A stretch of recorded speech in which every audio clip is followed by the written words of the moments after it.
Hello good afternoon. Ksp जावा का आप ही लोग हो बेटा, है ना। तो चलो स्टार्ट करते हैं। हम माइक्रोब्स इन ह्यूमन वेलफेयर पढ़ रहे थे, आगे कंटिन्यू कर रहे हैं जहाँ से छोड़े थे।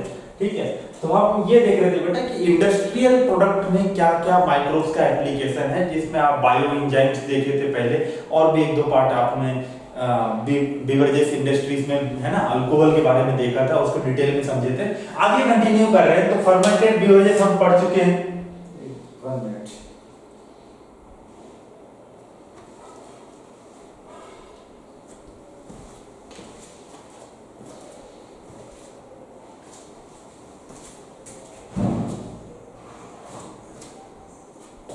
ठीक है, फर्मेंटेड बिवरेजेस हम पढ़ लिए थे। एंटीबायोटिक के बारे में हम डिटेल में पढ़े कि कैसे एंटीबायोटिक का डिस्कवरी हुआ, है ना। आपको पेनिसिलिन का स्टोरी समझाया कि एक्सीडेंटल डिस्कवरी था वो, राइट। उसके आगे बायोएक्टिव मॉलिक्यूल में हमने दो मॉलिक्यूल देखा था, एक साइक्लोस्पोरिन ए और दूसरा देखा था स्टैटिन। साइक्लोस्पोरिन ए को यूज कर रहे थे हम इम्यूनोसप्रेसिव ड्रग के रूप में, जब ऑर्गन ट्रांसप्लांटेशन करते हैं तब सेल मेडिएटेड इम्यूनिटी से बचाने के लिए, है ना। और स्टैटिन को यूज किया था हमने, है ना, किस लिए? कोलेस्ट्रॉल को लो करने के लिए। आगे जा रहे हैं तो केमिकल कुछ प्रोड्यूस कर सकते हैं आप माइक्रोब्स को यूज करके। स्पेशली हम यहाँ पे देखेंगे ऑर्गेनिक एसिड्स, है ना। ऑर्गेनिक एसिड्स देख रहे हैं कि कौन कौन से ऑर्गेनिक एसिड आप माइक्रोब्स को यूज करके बना सकते हो, जैसे कि सिट्रिक एसिड, है ना, एसिटिक एसिड, ब्यूटारिक एसिड, ये सब ऑर्गेनिक केमिस्ट्री में एसिड पढ़ते हो आप, है ना। फ्यूमारिक एसिड, टीसीए साइकिल क्लास 11 में पढ़े होंगे। फ्यूमारिक एसिड, ऑक्जेलिक एसिड, है ना, वहां पे सेल आपको फोटोसिंथेसिस और रेस्पिरेशन प्लांट में ये दोनों एसिड पढ़े होंगे। ये सभी क्या है? ऑर्गेनिक एसिड है। And this acids can be derived from different microbes, है ना। बहुत अलग अलग माइक्रोब से आप इन एसिड्स को क्या कर सकते हो? डिराइव कर सकते हो, ले निकाल सकते हो एक बड़े लेवल पे। फर्मेंटर में वेसल्स में, बड़ा बर्तन जो होता है जिसको हम वेसल्स बोलते हैं, बायोरिएक्टर बोलते हैं, उनमें इन माइक्रोब्स को ग्रो करके आप लार्ज क्वांटिटी में इसको प्रोड्यूस कर सकते हो, है ना। अगला चैप्टर हम बेटा बायोटेक पढ़ने वाले हैं ना, इसके बाद बायोटेक स्टार्ट होगा। तो ये जो हम कर रहे हैं कि बेवरेजेस बनाए, एंटीबायोटिक बनाए, आप एसिड्स बना सकते हो एक बड़े से फर्मेंटर में माइक्रोब्स को ग्रो करके। ये जो है ये ट्रेडिशनल बायोटेक्नोलॉजी है। ये क्या है बेटा? ट्रेडिशनल बायोटेक्नोलॉजी है। आगे जो बायोटेक चैप्टर में पढ़ेंगे वो मॉडर्न बायोटेक्नोलॉजी है। क्लियर? तो सिट्रिक एसिड आपको किससे मिलेगा, है ना। सिट्रिक एसिड आपको किससे मिलेगा? तो सिट्रिक एसिड आपको मिलता है एस्परजिलस नाइगर। ये क्या है सर? बैक्टीरिया है कि फंजाई है? तो ये फंजाई है ना, फंगस बोलोगे इसको, ये फंगस है। आपको याद रखना है कि फंगस से नाम क्या है? एस्परजिलस नाइगर से क्या प्रोड्यूस होता है? Acetic acid, citric acid. Acetic acid के बारे में बात करें तो एसिटोबैक्टर एसिटाइल, है ना, बैक्टीरिया है। ये क्या है बेटा? बैक्टीरिया है, जीवाणु है ये, ठीक है, ये बैक्टीरिया। ब्यूटारिक एसिड के बारे में बात करें तो क्लोस्ट्रिडियम ब्यूटाइलिकम, है ना, नाम में ही सब कुछ है बेटा। देखो एसिटिक एसिड सामने दिख रहा है, एसिड, है ना। तो एसिटिक एसिड एसिटोबैक्टर से बनता है। ब्यूटारिक एसिड इसमें पीछे है क्लोस्ट्रिडियम ब्यूटाइलिकम, ये ब्यूटारी यहां से बन जाएगा। क्लियर? फ्यूमारिक एसिड, फ्यूमारिक एसिड में नहीं मिलेगा आपको। फ्यूमारिक एसिड में राइजोपस निग्रिकेंस, राइजोपस निग्रिकेंस, और ऑक्जेलिक एसिड में एस्परजिलस नाइगर, है ना। एस्परजिलस नाइगर जिससे सिट्रिक एसिड बन रहा था, उसी से आपको क्या मिल जाता है? ऑक्जेलिक एसिड भी मिल जाता है। क्लियर? तो कम से कम आपको 1, 2 और 3 ये तीनों याद रखना ही पड़ेगा, क्योंकि आपको चैप्टर में ये दिया हुआ है। क्लियर? आगे बढ़े तो आप इंडस्ट्रियल प्रोडक्ट में एक और प्रोडक्ट आप निकाल सकते हो माइक्रोब से, जिसका नाम है एंजाइम्स, है ना। जिसका नाम क्या है बेटा? एंजाइम्स। एंजाइम्स में कौन कौन सा एंजाइम में देखें तो लाइपेजेस, है ना, लिपिड को तोड़ने वाला एंजाइम क्या कहलाता है? लाइपेजेस। लाइपेजेस किससे मिलता है आपको? कैंडिडा लाइपोलिटिका, है ना, कैंडिडा लाइपोलिटिका। ये एक तरीके का फंगस है बेटा, है ना, ये फंगस है, ठीक है। तो कैंडिडा लाइपोलिटिका, इससे क्या बनता है? लाइपेजेस बनता है। इसका यूज कहां करते हैं आप? लाइपेजेस एंजाइम क्यों बना रहे हैं सर, कहां यूज करेंगे? आजकल बेटा डिटर्जेंट जो आता है अपने, जैसे सिंपल डिटर्जेंट यूज करते हैं तो अपन घर में क्या लाते हैं? घड़ी वड़ी, व्हील सिंपल वाला। थोड़ा हाई क्लास डिटर्जेंट में जाओ, एरियल का एक सेफ डिटर्जेंट आता है, सर्फ एक्सेल का, बढ़िया बड़े डिटर्जेंट, उसमें कुछ एंजाइम्स डले होते हैं जो ऑयल, जैसे अपने कपड़े में ऑयल गिर गया तो ऑयल मतलब क्या, फैट, फैट मतलब क्या, लिपिड। उस लिपिड को तोड़ने वाला एंजाइम कौन है, लाइपेजेस। तो इसको डिटर्जेंट में ऐड करते हैं, ये आपके ऑयल स्टेन को कपड़े से वॉश करने में हेल्प करता है, ये लाइपेजेस एंजाइम। कहाँ मिलेगा, डिटर्जेंट में। क्लियर है। सोचो आपको पता नहीं होगा ये बात कि डिटर्जेंट में एंजाइम भी डालते हैं आजकल, सही बात है। दूसरा पैक्टिनेसेस, है ना, दूसरा कौन सा है, पैक्टिनेसेस। तो अपन जैसे फ्रूट से क्या बनाते हैं बेटा, जूस बनाते हैं, है ना। अब फ्रूट किसका बना हो, प्लांट सेल का, और प्लांट सेल को जोड़ने वाला जो मटेरियल है उसको अपन बोलते हैं पैक्टिन। उसको क्या बोलते हैं, pectin. Between two plant cell middle lamella होता है, उसमें क्या होता है, पैक्टिन होता है, और पैक्टिन को तोड़ने वाला एंजाइम पैक्टिनेसेस, है ना। सिंपल सा कॉन्सेप्ट, पहले भी बोल रहा हूं आपको, अगर किसी एंजाइम का नाम लिख रहे हो तो पीछे एज रहना चाहिए, है ना, एज रहना चाहिए, ASE रहना चाहिए एंजाइम में। तो पैक्टिन को तोड़ने वाला एंजाइम पैक्टिनेसेस, है ना। किससे मिलेगा आपको, एस्परजिलस नाइगर से मिलेगा, जिससे सिट्रिक एसिड बना रहे थे, उससे मिल जाएगा। कौन सा एंजाइम, पैक्टिनेसेस। आप क्या देखते हो, आप अपन बाहर में नॉर्मल जो फ्रूट जूस दुकान में बना रहे हैं, उसके यहाँ जाकर जूस पिए या फिर घर में जूस बनाए हम, तो क्या देखते हैं कि बड़ा मतलब क्लियर नहीं रहता, ट्रांसपेरेंट नहीं रहता है, धुंधला रहता है जूस बना हुआ जो भी रहता है ना, मोटा मोटा रहता है जूस, क्लियर नहीं रहता है। जबकि वही चीज को आप दुकान से खरीदो, है ना, बहुत सारा जूस आता है, पैक्ड जूस आता है, बॉटल में पैक रहता है, आप देखोगे आर पार दिख रहा है। एपी आता है फ्रूट जूस, एप्पल वाला, आर पार दिख रहा है। वो एप्पल का जूस आप घर में बना हुआ है तो बनेगा नहीं। तो उसको कैसे क्लियर किए, जो हमारे पास जो बना रहे हैं हम घर में, वो तो पूरा मतलब मोटा मोटा दिख रहा है, फाइबर दिख रहा है, उसमें धागे जैसे पूरे चीज दिख रहे हैं। तो उसको क्लियर करने के लिए जो एंजाइम है वो कौन है, पैक्टिनेसेस। ये तो बॉटल्ड फ्रूट वाले जो आते हैं, कंपनीज होते हैं, वो क्लियर जूस को, फ्रूट को, मतलब फ्रूट जूस को क्लियर करने के लिए ये एंजाइम यूज करते हैं, पैक्टिनेसेस। इससे क्लियर करके उसको आपको बॉटल करके मार्केट में बेच रहे हैं, तो हमको वो जूस क्लियर दिख रहा है। अब कभी कभार हम जाते हैं घर में बनाते हैं, सेम बनता नहीं है, क्योंकि हमारे पास ये एंजाइम नहीं है घर में। क्लियर है। आगे देखें, एक और एंजाइम है स्ट्रेप्टोकाइनेस।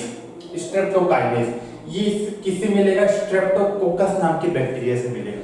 बिल्कुल याद रखना चाहिए, एकदम इंपॉर्टेंट। स्ट्रेप्टोकाइनेस, काइनेस, पैक्टिनेसेस, लाइसेस, तीनों याद रखना चाहिए। लास्ट वाला भूल जाओगे कोई दिक्कत नहीं, ये तीनों बिल्कुल आपके बुक में लिखा हुआ, याद रखना चाहिए। स्ट्रेप्टोकाइनेस स्ट्रेप्टोकोकस बैक्टीरिया से मिलेगा, और इसको हम बोलते हैं बेटा क्लॉट बस्टर, है ना। बस्ट करना मतलब फोड़ना। तो क्या होता है बेटा, इसको समझो। अगर अपन क्लॉट बस्टर को यहाँ समझे अपन, तो क्या होता है, एक डिजीज आप सुने होंगे, मायोकार्डियल इन्फार्क्शन। मायोकार्डियल इन्फेक्शन एक टाइप का हार्ट डिजीज है ना, हार्ट डिजीज है, जहां पे जो आर्टरी आपके हार्ट को ब्लड सप्लाई कर रहा है उसमें जाम हो जाता है। जाम क्यों होता है, वहां पे कोलेस्ट्रॉल डिपॉजिट हो क्या किया, आर्टरी का जो ल्यूमेन था उसमें क्या हो गया, जम गया, और जमने से क्या बन गया, क्लॉट बन गया। क्या बन गया, क्लॉट। तो क्लॉट जमने के कारण खून आगे नहीं जा पा रहा। सपोज आप समझो कि ये आर्टरी है ना, ये आर्टरी है, और ये आर्टरी आपके किसको ब्लड सप्लाई करता है, हार्ट को ब्लड सप्लाई करता है। ये आपका हार्ट है, ठीक है, 4 चैम्बर, 1 2 3 4, ठीक है। ये इस आर्टरी का नाम क्या है, कोरोनरी आर्टरी। कोरोनरी आर्टरी वो आर्टरी है जो आपके हार्ट को ब्लड सप्लाई करता है। इसमें कोलेस्ट्रॉल डिपॉजिट हो कि पूरा यहाँ पे क्या हो गया, जाम हो गया। इसी को हम क्या बोलते हैं बेटा, क्लॉट बोलते हैं। इसी को हम क्या बोलते हैं, क्लॉट बोलते हैं। और इस क्लॉट को तोड़ने वाला एंजाइम कौन सा है, स्ट्रेप्टोकाइनेस। इसीलिए इसको बोले बस्टर, है ना, बस्ट करने वाला। बस्ट करना मतलब जैसे पत्थर में अपन बम लगा के फोड़ देते हैं तो हट गया, क्लियर हो गया, वैसे ही ये एंजाइम डालने से ये जो क्लॉट है ये टूट के खत्म हो जाएगा, बस्ट हो जाएगा। क्लियर है। तो क्लॉट बस्टर डायरेक्ट पूछेगा, नाम कौन सा, स्ट्रेप्टोकाइनेस। किससे मिलेगा, स्ट्रेप्टोकोकस से मिलेगा। क्लियर है पॉइंट यहाँ तक। चलो, ये एंजाइम आपको पहले से ही पता होगा, 11वीं में डाइजेशन चैप्टर पढ़े होंगे, तो वहां पे अल्फा एमाइलेस बोल के एंजाइम पढ़े होंगे। ये डाइजेस्ट करता है किसको, स्टार्च को डाइजेस्ट करता है ना।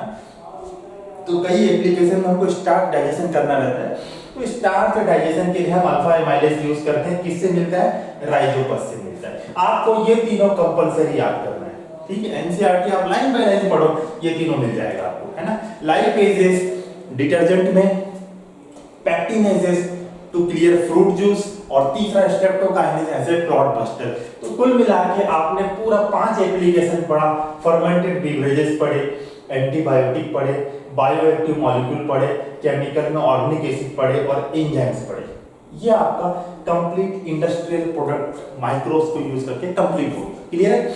आगे बढ़ते हैं, और आगे बढ़ के हम क्या देख रहे हैं, सीवेज ट्रीटमेंट देख रहे हैं ना। Sewage treatment, microbes in sewage treatment, ये टॉपिक दिया हुआ है आपको एनसीईआरटी में, और बड़ा इंपॉर्टेंट टॉपिक है। लिखने के हिसाब से बोर्ड एग्जाम में आपको 3 नंबर 5 नंबर में आराम से आ सकता है, और यहाँ से 1-2 क्वेश्चन पक्का मिल ही जाते हैं। क्लियर है। चलो देखते हैं क्या है सीवेज। मतलब क्या होता है, सीवेज मतलब होता है म्यूनिसिपल वेस्ट। म्यूनिसिपल मतलब जो बड़े सिटी होते हैं, जैसे कि चेन्नई, दिल्ली, बॉम्बे, है ना, कोलकाता, यहाँ पे जो उनका जो वेस्ट है, लिक्विड वेस्ट है, उसको हम क्या बोलते हैं, म्यूनिसिपल वेस्ट बोलते हैं। जो नाला, बड़ा बड़ा नाला होता है ना शहरों में, उस नाला से जो गंदा काला कलर का पानी बह रहा है, जिसमें पॉलीथीन, जिसमें कोई मरा हुआ जंतु भी बह रहा है, साथ में लकड़ी बह रहा है, कई खाना पीना लोग फेंके हैं, चाय पत्ती, ये दुनियादारी सब बह रहा है इस पानी में, इसी को हम क्या बोलते हैं, म्यूनिसिपल वेस्ट बोलते हैं। क्लियर है। तो इसको आप एक फ्रेश रिवर में या तालाब में या झील में कहीं भी इसको छोड़ो, उससे पहले आपको क्या करना पड़ेगा, इसको क्लीन करना पड़ेगा। आप डायरेक्टली उतने गंदे पानी को आप एक फ्रेश रिवर बॉडी में नहीं छोड़ सकते हो। क्लियर है। तो उसी को हमको क्या करना पड़ेगा, ट्रीटमेंट करना पड़ेगा टू क्लीन इट, और इसी को हम क्या कहते हैं, सीवेज ट्रीटमेंट बोलते हैं। क्लियर है। चलो आगे बढ़ रहे हैं। सीवेज मतलब म्यूनिसिपल वेस्ट। आगे देखें तो इसमें क्या है बेटा, lots of organic matter present है ना। क्या प्रेजेंट है, बहुत ऑर्गेनिक मैटर भरा पड़ा है, चाय पत्ती है, बहुत सारे ऑर्गेनिज्म मर चुके हैं उसमें, कीड़ा मकोड़ा दुनिया भर के मरे हुए, कोई कुत्ता भी बह के जा रहा होगा मर के, है ना। इसके अलावा आपने कई प्रकार के कचरा उसमें फेंका होगा, खाने का, पीने का, कई चीज फेंका होगा, ये सब इकट्ठा होके पानी बहुत ज्यादा क्या हो चुका, उसमें ऑर्गेनिक मैटर हो गया। फूड मतलब क्या है बेटा, ऑर्गेनिक मैटर। हमारा बॉडी में क्या भरा पड़ा है, ऑर्गेनिक मैटर। अब यही चीज अगर पानी में बह रहा है तो इसका मतलब पानी में ऑर्गेनिक मैटर भर भर के है ना। तो गंदे पानी में ऑर्गेनिक मैटर क्या होता है, भर भर के होता है। क्या पीने वाले पानी जो नल में आता है उसमें ऐसा गंदगी होता नहीं होता, ऑर्गेनिक मैटर वहां पे कम है। तो इसका मतलब एक बात समझ में आ रहा है आपको कि ऑर्गेनिक मैटर जितना ज्यादा है उतना ज्यादा पॉल्यूटेड है वाटर, है ना, गंदा है पानी, और जितना कम है उतना पानी साफ है। सही है। तो आगे बढ़े, इससे क्या बोल रहे हैं कि अगर ऑर्गेनिक मैटर बढ़ जाता है तो उसका बीओडी इंक्रीज हो जाता है। बीओडी क्या है समझेंगे, है ना। बीओडी मतलब biochemical oxygen demand, biochemical oxygen demand. ठीक है, ऑक्सीजन का डिमांड कर रहे हैं बेटा, किस लिए, बायोकेमिकल रिएक्शन करने के लिए। सब इसको डिफाइन किए हैं, the amount of oxygen required to digest organic matter present in 1 litre of water, है ना। अमाउंट ऑफ ऑक्सीजन, देखो फूड मतलब ऑर्गेनिक मैटर, ऑर्गेनिक मैटर कहाँ प्रेजेंट है, पानी में भर भर के प्रेजेंट है, और इसी को आपको क्या करना है, कम करना है। और उसको कम करने के लिए क्या करना पड़ेगा, डाइजेशन करना पड़ेगा। डाइजेशन करना पड़ेगा मतलब रेस्पिरेशन करना पड़ेगा, फूड को ब्रेक डाउन करना पड़ेगा। और ब्रेक डाउन करने के लिए आपको क्या लगेगा, फूड का ब्रेक डाउन 11th में चैप्टर पढ़े थे, रेस्पिरेशन, है ना, food of break down of food. तो यहाँ आपको क्या करना पड़ेगा, ऑक्सीजन, रेस्पिरेशन के लिए क्या लगता है, ऑक्सीजन। हम सांस क्यों ले रहे हैं, बेसिकली रेस्पिरेशन करने के लिए हम सांस ले रहे हैं ना। ठीक है, तो ऑक्सीजन लगेगा, तो यहाँ पे भी क्या है, ऑर्गेनिक मैटर भर भर के है, तो आपको क्या लगेगा, बायोकेमिकल ऑक्सीजन डिमांड, मतलब amount of oxygen required to digest organic matter present in 1 litre of water. इसका मतलब पानी जितना गंदा है उतना ज्यादा उसमें ऑर्गेनिक मैटर है। ऑर्गेनिक मैटर ज्यादा है मतलब उनको तोड़ने के लिए ऑक्सीजन भी क्या लगेगा, ज्यादा लगेगा। तो ज्यादा लगेगा इसका मतलब उसका बीओडी, उसका डिमांड भी क्या होगा, ज्यादा होगा। क्लियर है। तो more the polluted water more will be the BOD. यही क्वेश्चन आएगा, समझ के रखो इसको, है ना। जितना ज्यादा पानी गंदा उतना ज्यादा बीओडी। क्लियर। आगे बढ़ते हैं, सीवेज ट्रीटमेंट होगा कैसे। तो सीवेज ट्रीटमेंट हम पढ़ेंगे 2 पार्ट में, एक प्राइमरी ट्रीटमेंट और दूसरा सेकेंडरी ट्रीटमेंट। ठीक है, एक प्राइमरी ट्रीटमेंट, दूसरा secondary treatment. Primary treatment is a completely physical process, है ना, कंप्लीटली क्या रहा है, एक फिजिकल प्रोसेस है। यहाँ पे किसी भी प्रकार का आप कोई बायोलॉजी यूज नहीं करते हो, क्लियर है, फिजिकल प्रोसेस है। तो हम इसको माइक्रो से ह्यूमन वेलफेयर में क्यों पढ़ रहे हैं, क्योंकि जो सेकेंडरी ट्रीटमेंट है उसमें आप माइक्रोब्स यूज करोगे और इसलिए इस ट्रीटमेंट को आप क्या बोलते हो, बायोलॉजिकल ट्रीटमेंट बोलते हो, क्लियर। तो आपको डायरेक्ट क्वेश्चन पूछेगा बेटा which stage of treatment is biological, तो आप बताओगे secondary treatment is biological, primary treatment कैसा है, फिजिकल ट्रीटमेंट है, क्लियर है। आगे बढ़ते हैं, देखते हैं कि कैसे ट्रीटमेंट करेंगे। प्राइमरी ट्रीटमेंट में क्या करेंगे, तो प्राइमरी ट्रीटमेंट, तो ये समझो कि आपके पास सीवेज आ रहा है, सीवेज मतलब म्युनिसिपल वेस्ट, गंदा पानी जिसमें ऑर्गेनिक मैटर भरा पड़ा हुआ है, ये यहाँ से आ रहा है। इसमें कई प्रकार के बड़े बड़े लकड़ी भी बह के आ रहे होंगे, बड़े पत्थर भी बह के आ रहे होंगे। ये सबको आप पहले क्या करना है, आपको क्लीन करना है कि पॉलीथीन, बड़े लकड़ी, वुड लॉक्स, है ना, बड़े स्टोन, ये सबको क्या करना है, रोक देना है। कपड़ा उपड़ा ऐसे कई चीज आ रहे होंगे, तो इसको रोकने के लिए आपने क्या लगाया है, मेस लगाया है। क्या लगाया है, मेस। मेस मतलब जाली, सही भाई। जैसे चाय छानने के लिए अपन छन्नी यूज करते हैं, तो चाय का दाना छोटा है इसलिए छन्नी का जो वो रहता है वो कैसा रहता है, छोटा छोटा रहता है। अब उससे क्या रेती छान पाएंगे, नहीं। रेती छानने वाले को देखे होंगे आप, थोड़ा उसका बड़ा बड़ा रहता है छेदा, है ना। वैसे ही आपने क्या किया, अलग अलग साइज का, जैसे यहाँ पे इतना छोटा छोटा साइज का, बहुत बड़ा बड़ा साइज का, मान लो ये बड़ा बड़ा साइज का ऐसे होल वाला मेस लगाया, उसके बाद इससे छोटा, उसके बाद इससे भी छोटा, ऐसे करके रोकते गए। तो यहाँ पे बड़े लकड़ी रुक जाएंगे, है ना, यहाँ पे बड़े पत्थर रुक जाएंगे, यहाँ पे पॉलीथीन रुक जाएगा, यहाँ पे छोटे मोटे पत्थर रुक जाएंगे, ऐसे करके रुकता गया। इसी को अपन बोलते हैं फिल्ट्रेशन स्लिट, है ना। तो फिल्ट्रेशन स्लिट, तो पहले प्राइमरी ट्रीटमेंट में हम क्या कर रहे हैं, sewage is passed through the mesh of different size, है ना। मेस मतलब जाली, डिफरेंट पोर साइज के मेस से क्या करते हैं, पास करते हैं to filter the big particle like wood logs, है ना, क्लॉथ्स, बिग स्टोन, ये सबको क्लियर करने के लिए। और इसको क्लियर करने के बाद इस पानी को आप फिल्ट्रेशन स्लिट से पास होने के बाद इसको कहां डाल देते हो, ग्रिट चैम्बर में डाल देते हो। कहां डाल देते हो, ग्रिट चैम्बर। याद रखना है आपको, पहला चैम्बर कौन सा है, ग्रिट चैम्बर, बड़ा सा टैंक बना हुआ है। इसमें क्या होगा बेटा, इसमें जो हैवी पार्टिकल्स हैं, जो मोटे मोटे जो पत्थर है ना भाई, एक बड़ा पत्थर, एक छोटे छोटे पत्थर, ये जो छोटे छोटे पत्थर हैं जिसको आप क्या बोलते हो, पेबल्स। क्या बोलते हैं, पेबल्स। वो जो एक्वेरियम नहीं होता बेटा मछली वाला, उसमें नीचे पत्थर डिजाइन से छोटा पत्थर बना के जमा के रखे रहते हैं, ऐसे पत्थर पेबल्स बोलते हैं उनको। क्या बोलते हैं, पेबल्स। ऐसे छोटे पत्थरों को, स्मॉल स्टोन को निकालने के लिए हमने कहां पास किया, ग्रिट चैम्बर में। ग्रिट चैम्बर में क्या होगा, ये नीचे ये पत्थर क्या हो जाएंगे, छोटे छोटे इकट्ठे हो जाएंगे अपने भार होने के कारण, है ना, हैवी होंगे। ऑफ कोर्स पानी में क्या हैवी है, तो जैसे ही टंकी में पानी रहेगा तो धीरे धीरे ये पत्थर क्या हो जाएंगे, नीचे आ जाएंगे। इसको उठा के यहाँ से ऊपर से पानी होते हुए कहां चले गया, अगले चैम्बर में। अगले चैम्बर का नाम क्या है, प्राइमरी सेटलिंग टैंक, है ना। सेटल होना, सेटल होना मतलब तो जैसे आप वो भी देखे होगे बेटा, माजा, है ना, माजा पिए होगे तो माजा देखे होगे, तो माजा में देखो तो नीचे जम जाता है ना, पड़े पड़े क्या होता है, नीचे की ओर क्या होता है, जम जाता है, फिर इसको हिला हिला के दे देते हैं आपको। तो वैसे ही सिरप विरप कुछ भी होता है उसको हम बोलते हैं कि सेक बिफोर यूज, है ना, यूज करने से पहले सेक करो। तो क्या होता है बेटा, हैवी पार्टिकल नीचे जम जाते हैं, है ना। तो आपने क्या किया, जमने को ही बोलते हैं सेटल होना। और सेटल करने के लिए आपने कहां डाला है, प्राइमरी सेटलिंग टैंक में डाला है, क्योंकि प्राइमरी ट्रीटमेंट चल रहा है। तो सेटलिंग टैंक का नाम क्या है, प्राइमरी सेटलिंग टैंक। यहाँ पे क्या होगा, पानी में जो मिट्टी घुले हुए हैं, रेती है, मिट्टी जो घुला हुआ है पानी में, मोटा हो गया जिसके कारण पानी, तो वो जो मिट्टी है, सॉल्युबल जो पोर्शन ऑफ सॉइल है, वो क्या होगा, धीरे धीरे अपने हैवी पेन के कारण नीचे क्या होगा, सेटल होगा। क्या होगा, यहाँ पे सेटल होगा। तो डिसॉल्व्ड सॉइल क्या होगा, यहाँ पे सेटल होगा। क्लियर है। यहां से जो निकलेगा पानी, अब ये सेटल हो गया तो थोड़ा पानी और क्लीन हुआ, है ना भाई। आपने पत्थर निकाल लिया, लकड़ी निकाल लिया, उसके बाद छोटे पत्थर निकाल लिया, उसके बाद जो थोड़े मोड़े मिट्टी घुले हुए थे उनको निकलवा लिया, किसमें, प्राइमरी सेटलिंग टैंक में। अब यहाँ से जो ऊपर में जो अच्छा पानी है जो पास होगा यहाँ अगले टैंक के लिए, उसको अपन बोलेंगे प्राइमरी इफ्लुएंट, है ना, क्या बोलेंगे उसको अपन, प्राइमरी इफ्लुएंट बोलेंगे। क्लियर है?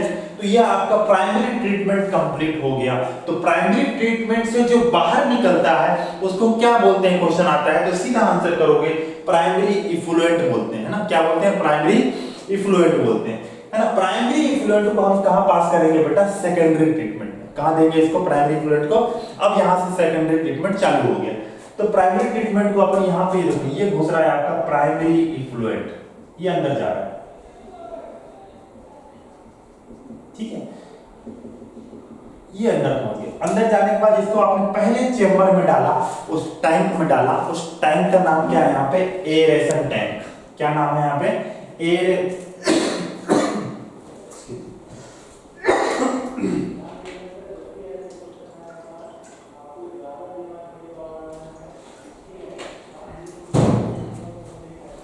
ठीक है, कहां डाल दिया बेटा, एरेशन टैंक। नाम से ही समझ में आ रहा है इस टैंक में एयर होगा, है ना, क्या होगा, हवा होगा, ठीक है।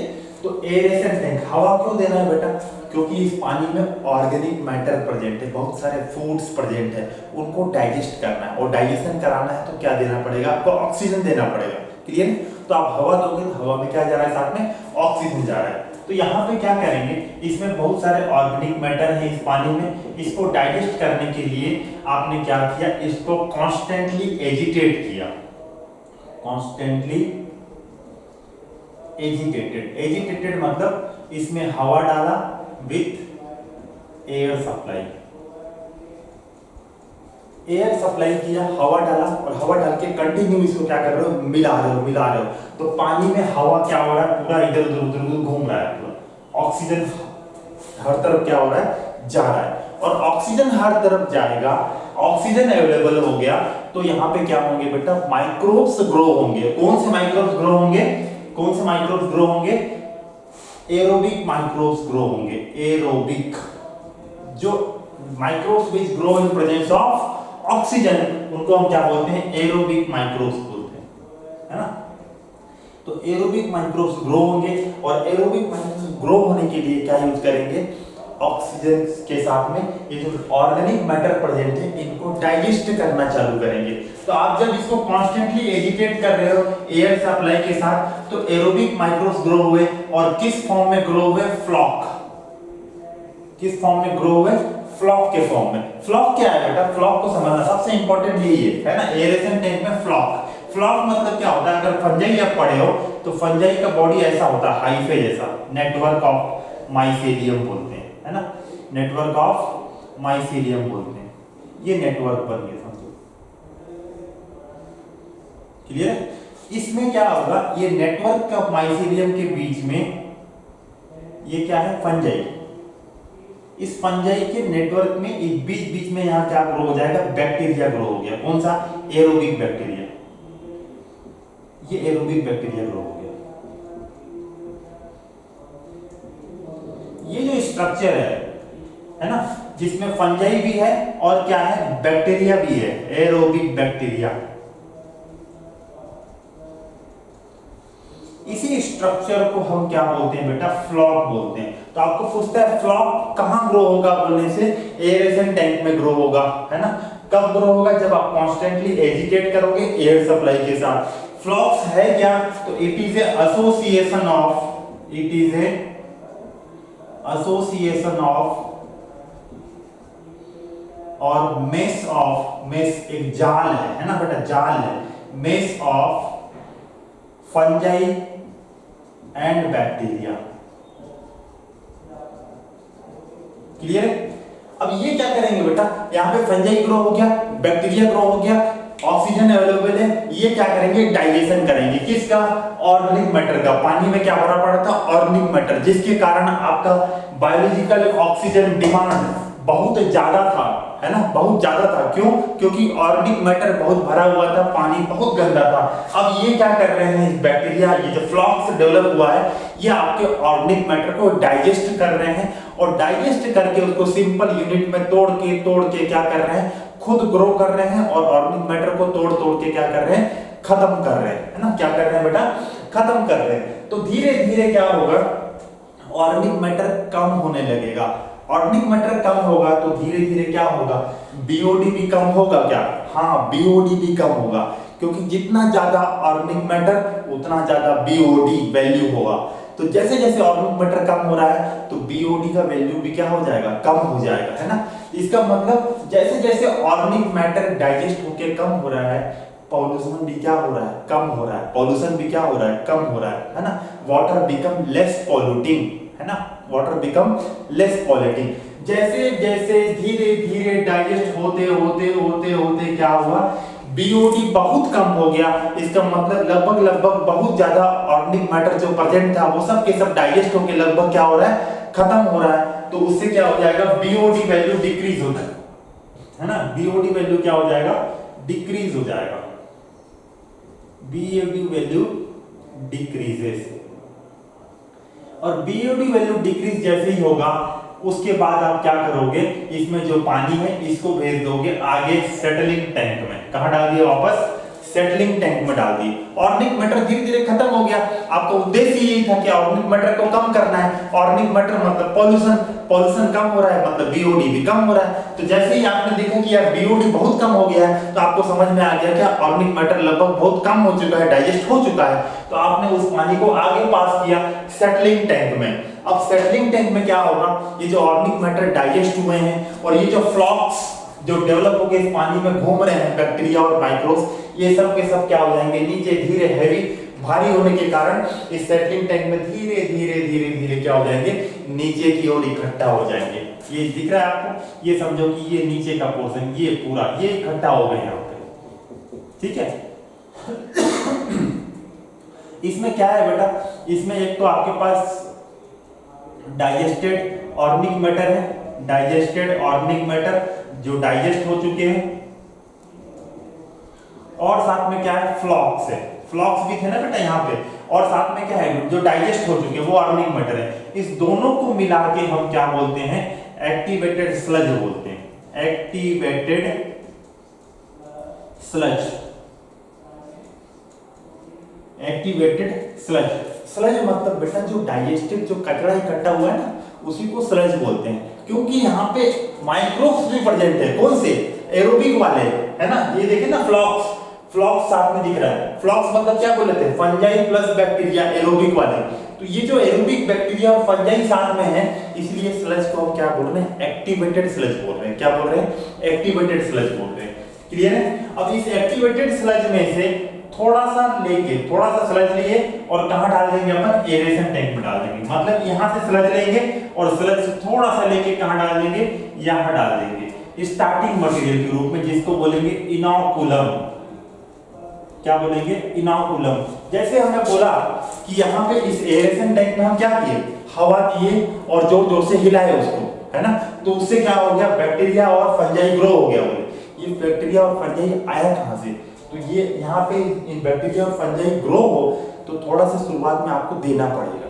वो कहाँ से दे रहे हैं हम, एक्टिवेटेड स्लज। यहाँ से, इसमें फ्लॉक्स प्रेजेंट है, यहाँ से थोड़ा सा लेंगे, स्मॉल अमाउंट। क्या लेंगे बेटा, स्मॉल अमाउंट।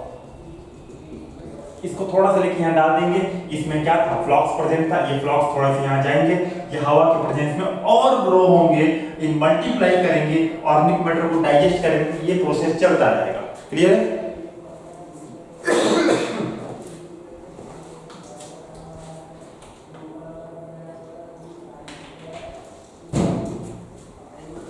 ठीक है, डन। इसके बाद क्या करेंगे, आगे बढ़ाते हैं।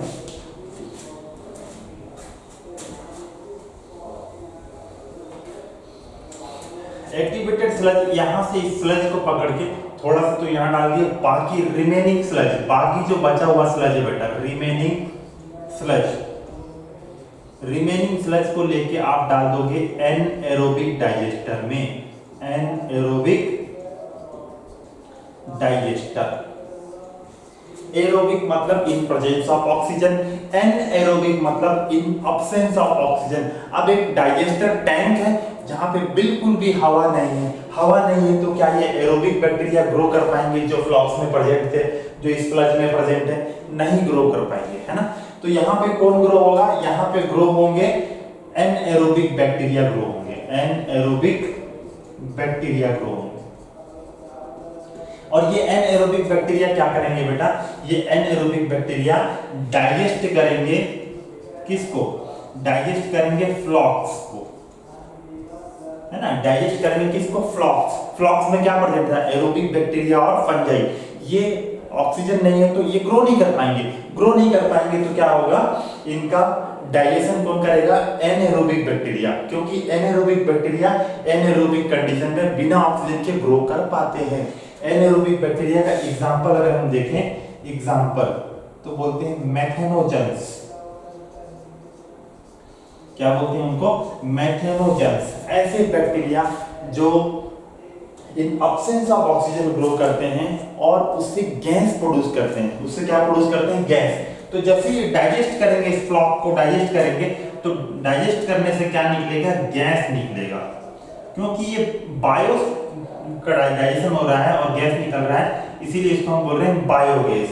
इस बायोगैस में क्या होगा, भर भर के मीथेन होगा, और क्या होगा, कार्बन डाइऑक्साइड होगा, और क्या होगा, H2S हाइड्रोजन सल्फाइड, है ना, H2S हाइड्रोजन सल्फाइड। तो क्या क्या बोले अपन, मीथेन होगा, कार्बन डाइऑक्साइड होगा और हाइड्रोजन सल्फाइड होगा।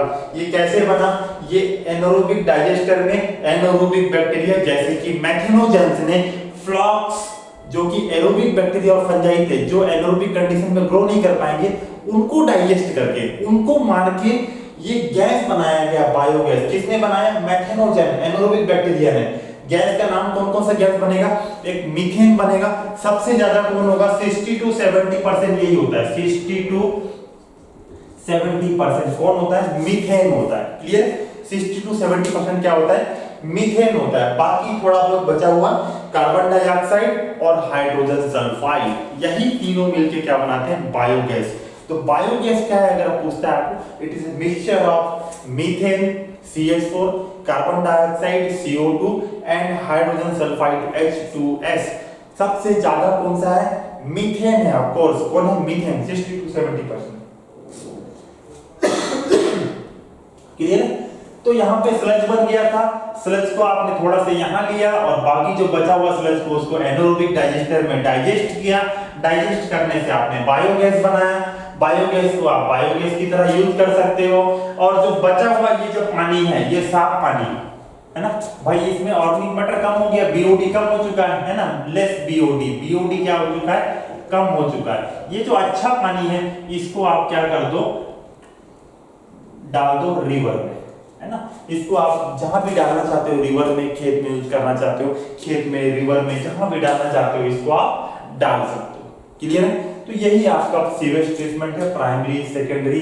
इसमें आपको याद रखना है, प्राइमरी फिजिकल है, सेकेंडरी बायोलॉजिकल है। ग्रिफ चैम्बर मतलब क्या होता है, छोटे पेबल्स जैसे स्मॉल स्टोन को सेटल डाउन करने के लिए यूज करते हैं। उसके बाद आपको याद रखना है एरेशन टैंक के बारे में, कि यहाँ पे कॉन्स्टेंटली क्या करते हैं, एजिटेट करते हैं विद एयर सप्लाई, जिससे क्या ग्रो होता है, फ्लॉक्स ग्रो होता है। फ्लॉक्स क्या है, फ्लॉक्स क्या है आपको बताए थे, इट इज एसोसिएशन ऑफ, ये लिखा हुआ है association of fungi and bacteria. ठीक है, तो ये आपके बीच में बैक्टीरिया ऐसे ग्रो हुए, ठीक है। तो ये फ्लॉक्स है। उसके बाद एनारोबिक डाइजेस्टर में आप ये याद रखोगे कि मेथेनोजेंस बायोगैस बनाते हैं। बायोगैस में 3 गैस है, methane, carbon dioxide, hydrogen sulphide. सबसे ज्यादा कौन सा है, मीथेन। क्लियर है। तो इतना आप डिटेल से देखो, अगला क्लास में कंटिन्यू करेंगे। थोड़ा सा टॉपिक बच गया है, bio control and bio fertiliser. इस दोनों को देखते हुए हम बायोटेक चैप्टर स्टार्ट करेंगे। ठीक है, चलो, thank you for today's class, let's meet tomorrow.